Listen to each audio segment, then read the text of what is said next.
So இப்போ எல்லாருமே ரொம்ப பிடிச்ச மியூசிக் டைரக்டர்ஸ் அப்படின்னா A Rahman, Anirudh, G Prakash, Yuvan Shankar Raja, Justin Prabhakaran, Jen Martin, Govind Vasanta, Sean Roldan, Nivas K Prasanna, நிறைய மியூசிக் டைரக்டர்ஸ் பேசலாம். So one and only ghost ஒருத்தர் இருந்தாரு. அது யாரும் தெரிஞ்சுக்க முடியாது. நம்ம சேனல் சப்ஸ்கிரைப் பண்ணி நம்ம இன்ஸ்டாகிராம் ஃபாலோ பண்ணி வச்சுக்கோங்க. Talk out series day 9 video. So one and only ghost யாருன்னு கேட்டீங்கன்னா வேற யாரும் நம்ம ஹாரிஸ் ஜெயராஜ் தான் சொல்லணும். ஸோ டைம்ல அவரோட மியூசிக் பீக்கா போயிட்டு இருந்துச்சு. அவரோட டிமாண்டே அவ்வளவு பயங்கரமா இருந்துச்சு. அந்த டைரக்டர்ஸ்மே அவங்களோட கான்செப்ட் கேட்க வேண்டி அவ்வளவு பேர் வெயிட் பண்ணிட்டு இருந்தாங்க. ஸோ சூர்யாவுக்கும் சரி கௌதமனா எனக்கு கேள்வியானது இவங்க எல்லாருமே பெரிய சக்சஸ் கொடுத்தாலும் இவங்களோட சக்சஸ்ல ஒரு பார்ட் ஒரு முக்கியமான கை ஹாரிஸ் ஜெயராஜோட கை கண்டிப்பா இருக்குன்னு சொல்லுவோம். ஸோ அவரோட மியூசிக்ல அவ்வளவு மெல்ட் பண்ணிருப்பாரு எல்லாத்தையுமே. அண்ட் அதே மாதிரி அவரோட கை வச்ச சாங்ஸ் டாப் 10 சாங்ஸ் தான் நம்ம வீடியோல பார்க்க போறோம். ஸோ டாப் 10ல பாத்தீங்கன்னா நண்பன் படத்துல வர அண்ட் நல்லா தூங்கணும், நல்ல மெலடி சாங் கேட்டு தூங்கணும் அப்படின்னா மாதவன் படத்துல வர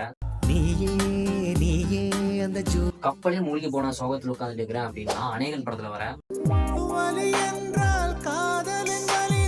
நல்லா வைப் பண்ணும் ராக் கிட்டார் ஒரு சாங் நல்லா வைப் பண்ணும் அப்படின்னா மாற்றான் படத்துல வர அழகான வார்த்தை நீ என்றால் முற்றுப்புள்ளி வெட்கம் மெதுவாக உன்னை அண்ட் நம்ம தல அஜித் டுயட் பாட வச்ச நேர்ந்த படத்துல வர கரு கரு கண்களா கயல் விழிக்கும் நல்லா ஹார்ட் டச்சிங்கா ஹார்ட் மெல்ட் ஆகிற மாதிரி ஒரு லவ் சாங் வேணும் அப்படின்னா அயன் படத்துல வர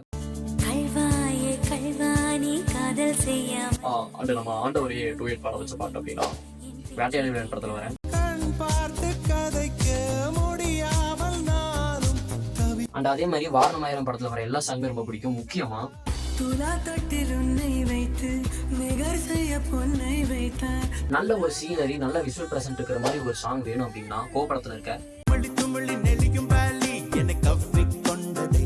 ஸோ டாப் 1ல இதை பத்தி பார்க்க போறோம்னா ஏழாம் அறிவு படத்துல வர எல்லா சாங்ஸுமே சொல்லுவேன். ஏன்னு கேட்டீங்கன்னா ஸோ ஹாரிஸ் நல்ல ஒரு ஹார்ட் ஒர்க் கொடுத்து ஒர்க் பண்ண படம்னா அது ஏழாம் அறிவு படம் தான் சொல்லுவோம். கண்டிப்பா அது அவருமே சொல்லியிருக்காரு. அண்ட் சைனா மக்களோட வாழ்வியல் அதுக்கு ஏத்த மாதிரி ஒரு சாங் வேணும் அப்படின்னு கேட்ட போது ஸோ அந்த இடத்துக்கே சைனாக்கே போய் நல்ல ஏலத்துல விற்கப்பட்ட அந்த இன்ஸ்ட்ருமெண்ட் எல்லாம் வாங்கி ஸோ அந்த ஒரு வைப்ல அந்த ஒரு ஃபீல்ட்ல இறங்கி செஞ்ச ஒரு படம் தான் அது ஏழாம் அறிவுன்னு சொல்லுவேன். இதெல்லாமே 2K kids okay. What about 90s kids அதையும் நானே சொன்னேன். இப்படி நீங்களே போய் பாருங்க. அண்ட் அதே மாதிரி ஹாரிஸ் ஜெயராஜ் கம்போஸ் பண்ண உங்களுக்கு பிடிச்ச சாங் என்ன மறக்காம கமெண்ட் சொல்லிட்டு வீடியோ ஸ்டார்டிங்ல ஒரு சொல்லியிருந்தேன். அதையும் மறக்காம படிங்க. ஓகே.